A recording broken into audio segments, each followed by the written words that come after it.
Hey there, ladies and gentlemen, it's me, Dr. Donna. Welcome to week 36 of 9. Last week, I read the Motorcycle Diaries. Here's what I have for you. Ladies and gentlemen, I found myself reading this book and not truly being able to relate to the situation. And halfway through, I thought, what's going on?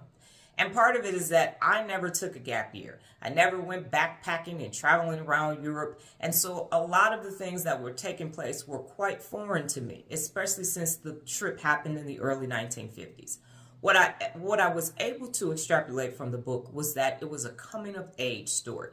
And I actually have experience in coming of age. So once I realized that, I was able to relate to what was taking place.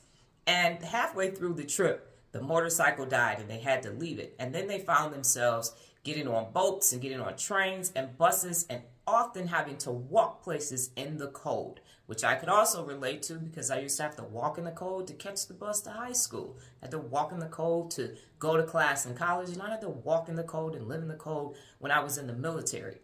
I also had to live in a foreign country when I was stationed in Korea.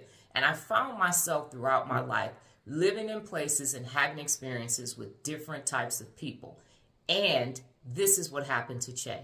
And because of that trip, because of that 1 year experience of him and his friend deciding to take a risk, that changed the course of his life. He was going to go to medical school and just be a doctor, and the trip changed the course of what he actually ended up doing. And he ended up being a revolutionary doctor, and he went and did some great things and died at a young age, unfortunately, but his life had meaning. They even made, after the book was published, they even made a movie about it in 2004, so you can check that movie out, as well as I am saying, yes, that you should read the book.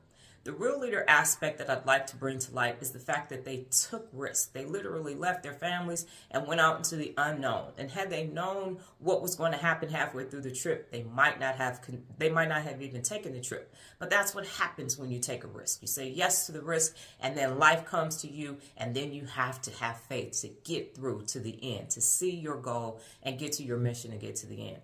A couple of other real leader principles that they used was that they removed obstacles. When things were taking place and they run out of food and run out of money and needed transportation, they got real innovative, which is also a principle of real leadership. They communicated effectively even when there was a language barrier, and they treated people with dignity and respect as they went to the hospitals and they looked at patients with leprosy. So what is the point, ladies and gentlemen? Am I telling you to take a gap year? I'm not.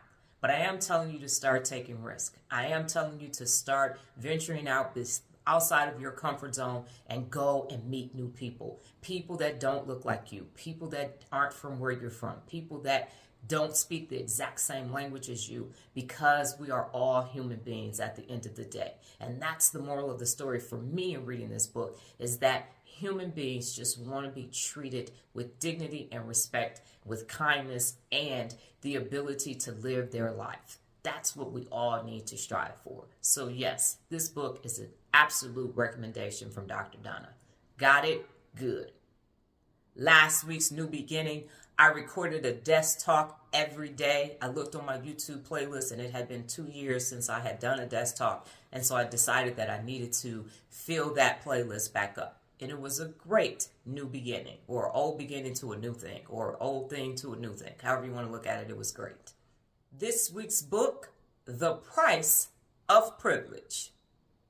Well, that's my time, ladies and gentlemen. But before I get out of here, just remember the power of 9. New beginnings expand your mind. Adios.